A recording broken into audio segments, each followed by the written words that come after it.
Hi guys and welcome back. In this video we'll be taking a look at how to work with JSON in Unreal Engine 5. Now if you guys are not familiar with JSON, JSON stands for JavaScript Object Notation and it is a standard format for exchanging data on the web especially. And you may use it to use various APIs and you might pass it in while you're sending an HTTP request or something like that, or maybe you're using it to store your player statistics on some sort of a database. So use cases are many, but nonetheless if you don't know what JSON is, you will understand a gist of it by the end of this video. But it's been abstracted to such an extent over here in the plugin that I'll be demonstrating that you don't really need to know how to work with JSON. You can actually just go about doing it, but it is still good to know how to work with JSON. So first things first, go to your plugins and enable Vrest. So enable this and restart the editor. Now if you do not have Vrest, you're going to get it on the Unreal Engine Marketplace. So if you head into your Epic Games launcher and if you head into the marketplace, over here you should be able to search Vrest. Now if I type in Vrest, so as you see this is here and you can install it. It's completely free and it's one of the most popular plugins, I would say. And it's a really old plugin as well. It's been prevalent since I would say about 2016-17. Alright, so let me just demonstrate in the 11 blueprint. So first things first, what you can do is you can construct a JSON object. Now there are two ways to do it. One, you could get the Vrest subsystem, and from here there is a function called construct JSON object. Now this is fine. So this approach is fine if you want to construct a blank JSON object, but I find this much more convenient. So if you type in make JSON, you get this node here which is also going to return a JSON, so it will construct it for you, but you also have an option to give inputs. So let's say I have name and it's a string, and let's say I add in for example I'll just add in score, and this will be of type number. So number will be a float. For integers and floats you would store it as a float itself, but you'll just check if it's a whole number and you'll determine whether it's an integer or not. So there is just a number type, there is no separate int and float type. You'll deduce it based on what type you have in the game. And maybe, I don't know, this enough. You can have an array field as well, so you can add it and you can have an array field as well. So let's say we have an array of teammates, so I'll call it teammates. Now I'm going to get access to this JSON object. You can do this as well. This construct JSON object node will work as well. Now I can give a name, so I can give game, and for the score I can give, let's say, 100, and I can just make an array. So I can say something like John, and maybe I can say Jimmy, just taking random names. Now from this target you can go ahead and use it, and you can get various fields. So I can get field. So there is a get field option, but this is not going to get you the actual value. It returns a JSON value object, which is not that helpful. So if you type in get string field, now you would notice that you have access to every field which is of string type.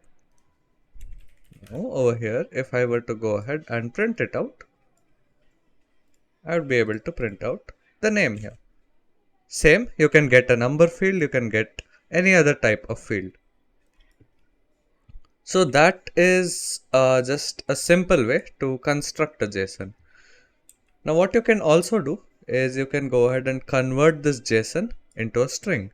So if you type in encode JSON, you're going to get this whole JSON object as a string, because most of the times you would want to save the JSON string into a file, or maybe you want to upload it. So in that case you'll need to convert it to a string. So now if I print it out, as you see, it's following the JSON format, and we have the name followed by the value, we have the score followed by the value, and you have teammates followed by the value, and those are the fields that we have. So that's about it. Now the operation other way around as well is possible. So now that we know that we have the JSON string, we can go ahead and decode the JSON from the string. So that is possible as well. Now you can go ahead and plug this in. Alright, and I'm just going to go ahead and make another JSON just to demonstrate something. So I'll not keep the same fields. So I'll say ID for example. So I'll say ID, or rather I'll say playing. Maybe I'm trying to demonstrate a player state. So playing is set to true. Alright. Now what I'll do is I will go ahead and I will decode the JSON onto a new JSON. So I will construct a JSON object. So I need the Vrest subsystem, and I can construct a JSON object. So now we'll get a blank JSON object. We'll just store this in a variable. Alright.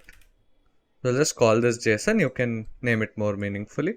Now what this decode JSON will do is it will take the JSON string and it will put all the contents of it into this JSON object. So now you can again use the functions such as get string field or get number field, so on. You can use those functions. That's basically the point. Alright, so now what I'll do is, just to be able to print it, I will go ahead and encode this JSON once again and I'll print it. Now, practically wouldn't do it, but this is just to demonstrate how this is working. Alright, you will get back the same thing. So if I go ahead and press play, as you see, we got back the same thing. Now I want to do something over here. So what I will do here is, first of all, I'll grab this and I will plug in the same JSON object. And I will go ahead and I will get the JSON, and the JSON string I'm just going to encode this value. Alright. Now if I go ahead and press play, as you see, you get playing equals true. So what that means is that whenever you use your decode JSON, what it basically does is it basically overwrites the existing JSON object. So that is one thing to note. So it will overwrite it. It is not going to append it. So even if I go ahead and disable this incremental parser, it is going to do the same thing. Now if you really do want to append to JSONs, you can do it like this. There is a function called merge JSON object. So let's say I want to put the contents of JSON.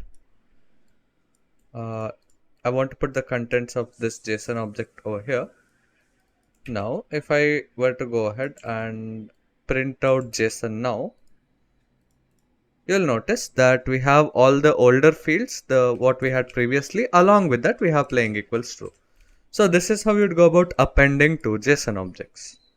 So that's it for this video, guys. Thanks for watching. If you guys did find it informative, make sure you guys do leave a sub, and links down in the video description below are links to my Discord server if you guys have any questions or suggestions, and if you guys do wish to support me, link to my Patreon as well is down there.